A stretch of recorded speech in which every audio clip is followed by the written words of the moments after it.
Chapter 4 Part 2 Martin returned, handing me a mug. "There's a nip of Peregrine in it," he said.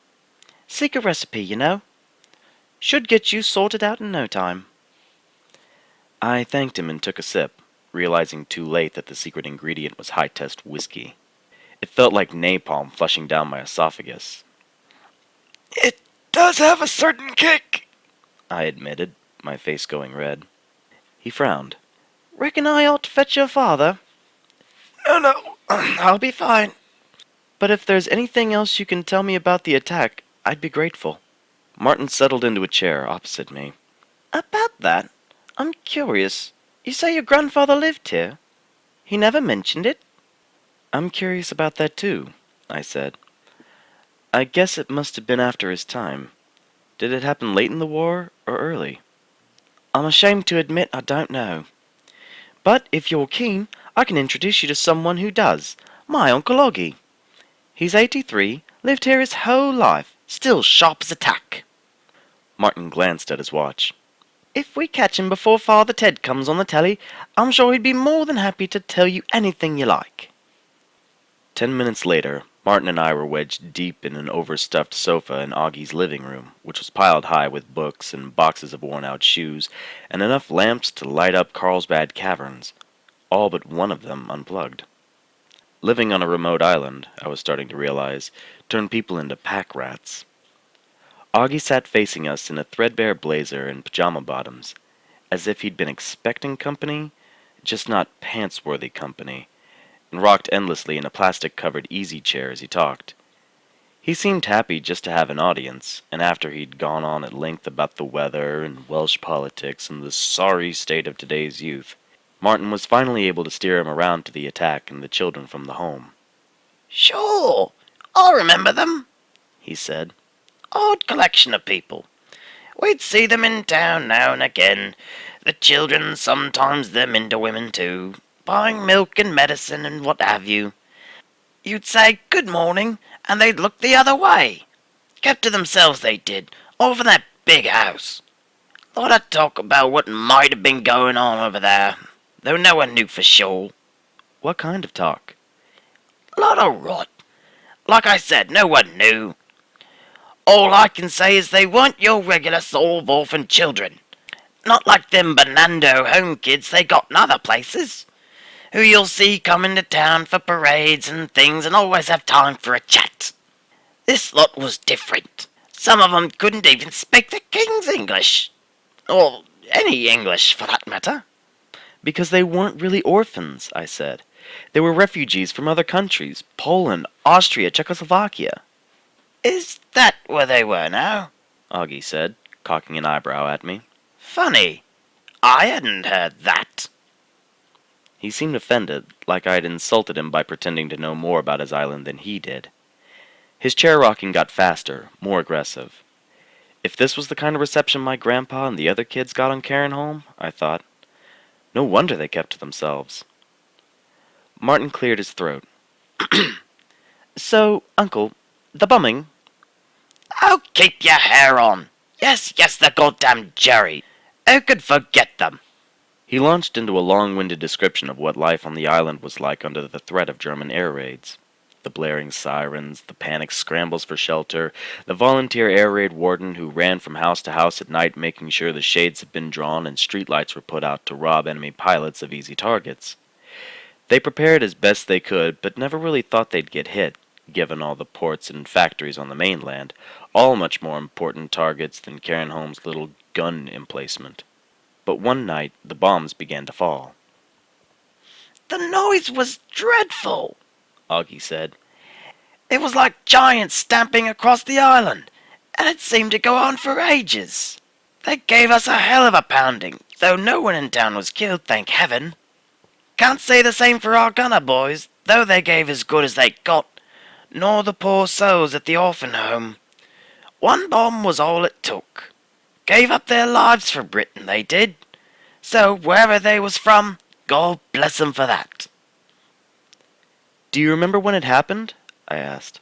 "Early in the war, or late?" "I could tell you the exact day," he said. It was the 3rd of September, 1940. The air seemed to go out of the room. I flashed my grandfather's ashen face, his lips just barely moving, uttering those very words. September 3rd, 1940. Are you sure about that? That it was that day? I never got to fight, he said. Too young by a year. That one night was my whole war. So yes, I'm sure. I felt numb, disconnected. It was too strange. Was someone playing a joke on me? I wondered. A weird, unfunny joke? And there weren't any survivors at all? Martin asked. The old man thought for a moment, his gaze drifting up to the ceiling. Now that you mention it, he said, I reckon there were. Just one. A young man, not much older than this boy here. His rocking stopped as he remembered it. Walked into town the morning after with not a scratch upon him. Hardly seemed perturbed at all, considering he'd just seen all his mates go to their reward. It was the queerest thing. He was probably in shock, Martin said. I shouldn't wonder, replied Augie. He spoke only once to ask my father when the next boat was leaving for the mainland. Said he wanted to take up arms and directly kill the damned monsters who murdered his people. Augie's story was nearly as far-fetched as the ones Grandpa Portman used to tell, and yet I had no reason to doubt him. I knew him, I said. He was my grandfather. They looked at me astonished. Well, Billy said. I'll be blessed. I excused myself and stood up. Martin, remarking that I had seemed out of sorts, offered to walk me back to the pub, but I declined. I needed to be alone with my thoughts. Come and see me soon, then, he said, and I promised I would. I took the long way back, past the swinging lights of the harbor, the air heavy with brine and chimney smoke from 100 hearth fires. I walked to the end of a dock and watched the moon rise over the water, imagining my grandfather standing there on that awful morning after, numb with shock, waiting for a boat that would take him away from all the death he'd endured, to war and more death. There was no escaping the monsters, not even on this island, no bigger on a map than a grain of sand, protected by mountains of fog and sharp rocks and seething tides, not anywhere. That was the awful truth my grandfather had tried to protect me from. In the distance, I heard the generators sputter and spin down, and all the lights around the harbor and in the house windows behind me surged for a moment before going dark. I imagined how such a thing might look from an airplane's height, the whole island suddenly winking out as if it had never been there at all. A supernova in miniature. I walked back by moonlight, feeling small. I found my dad in the pub at the same table where he'd been, a half-eaten plate of beef and gravy congealing into grease before him. "Look who's back," he said as I sat down. "I saved your dinner for you." I'm not hungry, I said, and told him about what I'd learned about Grandpa Portman. He seemed more angry than surprised. "I can't believe you never brought this up," he said. "Not one time." I could understand his anger. It was one thing for a grandparent to withhold something like that from a grandchild, quite another for a father to keep it from his son, and for so long. I tried to steer the conversation in a more positive direction. It's amazing, isn't it, everything he went through? My father nodded. "I don't think we'll ever know the full extent of it." Grandpa Portman really knew how to keep a secret, didn't he? "Are you kidding? The man was an emotional Fort Knox." I wonder if it doesn't explain something, though. Why he acted so distant when you were little. Dad gave me a sharp look, and I knew I needed to make my point quickly or risk overstepping. He'd already lost his family twice before, once in Poland and then again here, his adopted family. So when you and Aunt Susie came along... "Once bombed, twice shy?" I'm serious. Don't you think this could mean that maybe he wasn't cheating on Grandma after all? I don't know, Jake. I guess I don't believe things are ever that simple. He let out a sigh, breath fogging the inside of his beer glass. I guess I know what all this really explains, though. Why you and Grandpa were so close. Okay. It took him 50 years to get over his fear of having a family. You came along at just the right time. I didn't know how to respond. How do you say, "I'm sorry your father didn't love you enough," to your own dad? I couldn't. So instead I just said goodnight and headed upstairs to bed. I tossed and turned most of the night. I couldn't stop thinking about the letters.